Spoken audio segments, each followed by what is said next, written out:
You are the creator of you in your moment, you in your conversations, you with the security guard, you with the strangers, you with your friends, you with your lovers. You are the creator of you. You are the creator of you. You are the creator of your manifestations, moment by moment by moment by moment by moment, and you've got control of that.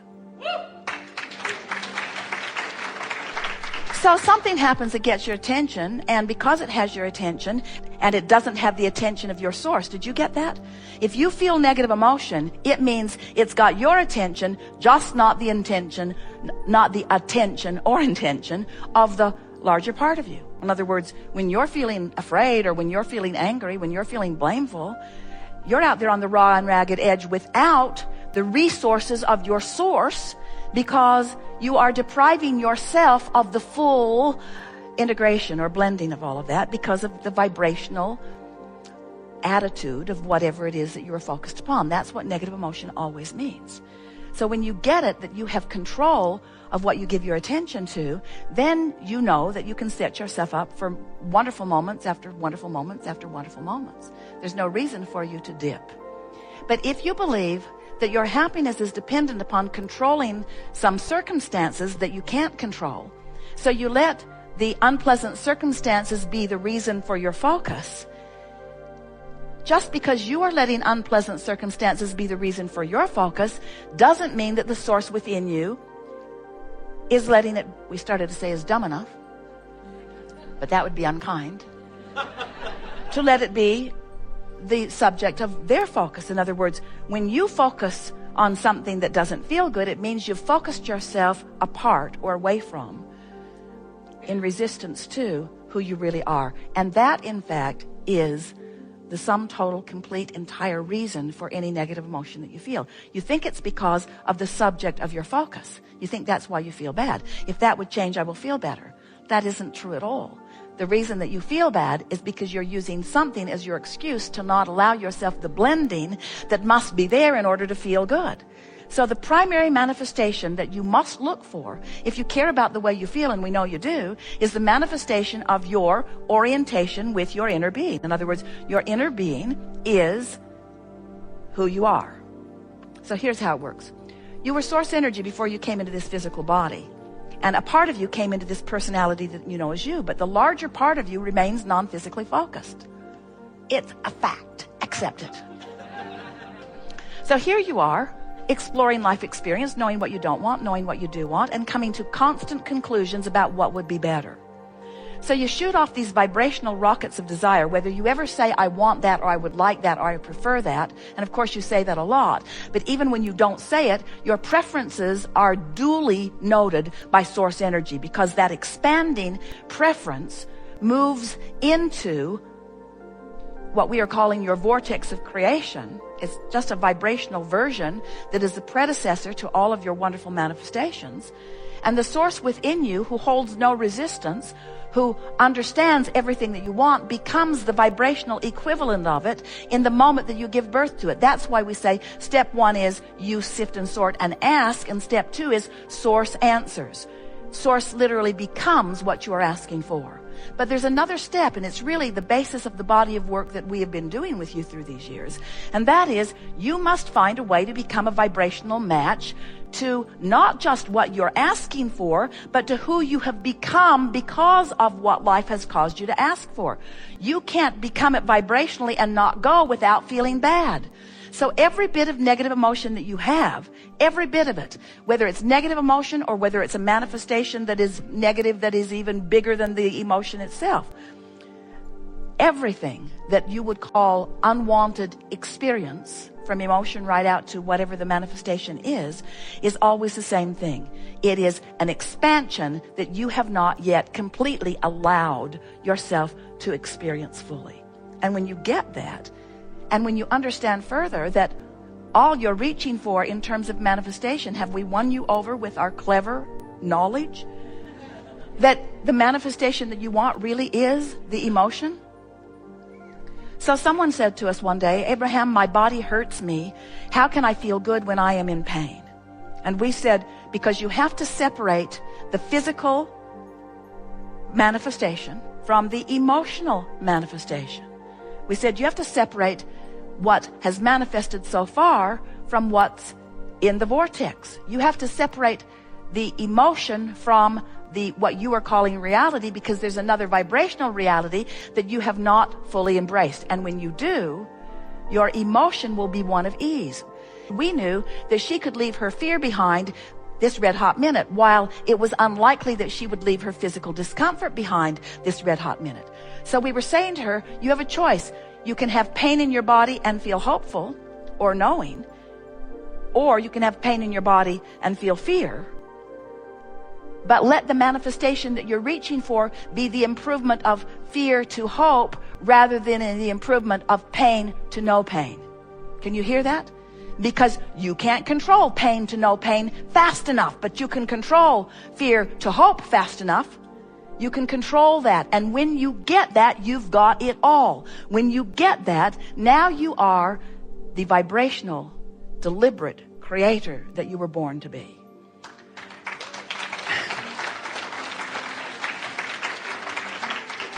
As Esther and Barbara were coming through the airport in San Diego, they came to the security check, and it seemed to be all blocked up. It was a small one, but it was still not moving. They were in the flyby lane at Southwest, and so they just sort of sailed by a lot of people. But then they came to the place, and the man took Barbara's and let her through, and then went like this to Esther. And Esther said, oh no, you have to let me go with her, because she has to help me with my stuff. Because Esther has 14 things in her carry-on bag that all have to be taken out and inspected carefully, because they are dangerous things. Then Barbara said to him, oh, please let me go without her.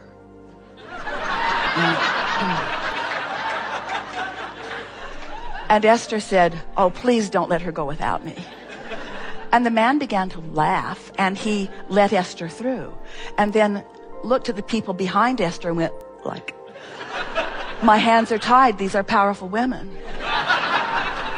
And now they are in the line that is not moving, because, as the man told them, there was an eagle eye on the security camera, and she was checking for everything. And Esther thought, oh, that's wonderful.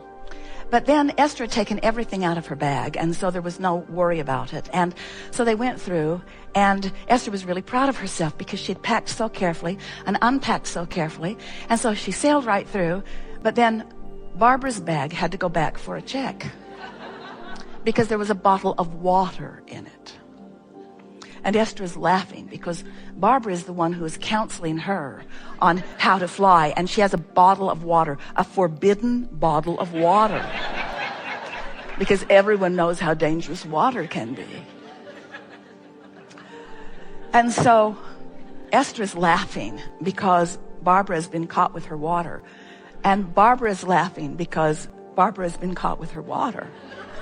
And the man offers to let them step outside and drink it, as if it mattered. You can go back and start again if this water matters to you. And now they're all laughing. And then he takes her bag back through, runs it through again. And when he came back with the bag, Barbara is sitting at a table, putting her shoes on. And the man walked to another table, and Barbara said, wrong table. And he said, no, you're at the wrong table. And Barbara said, no, you're at the wrong table. And he said, no, you're at the wrong table. And then he went to the table where Barbara was, and now they're all laughing. And then he took the bag back through, ran it through again, and told her he needed to check it one more time. And both Barbara and Esther looked at him in surprise and amazement, and he said, gotcha.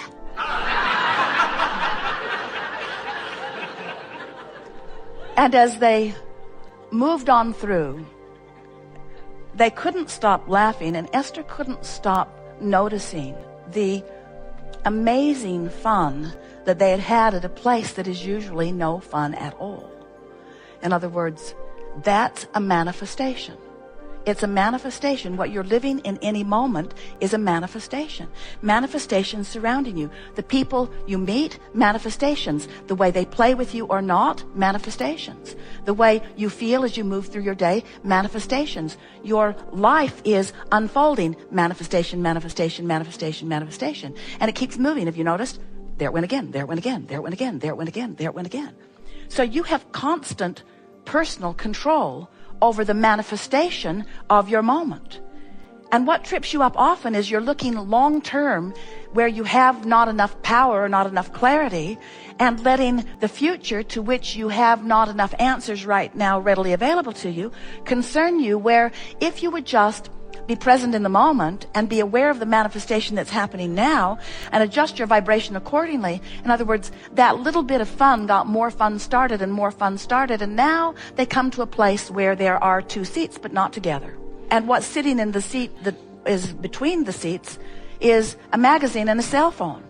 And so Esther is thinking, well, I'll sit on this side of the magazine and the cell phone, and Barbara can sit on the other side of the magazine and the cell phone. But Barbara is thinking, that's ridiculous. I'm going to move the magazine and the cell phone. So she did what Esther thought was a forbidden thing. She touched someone else's things and moved it to another seat and explained to the man who had told them that someone had been sitting there, well, now he sits here.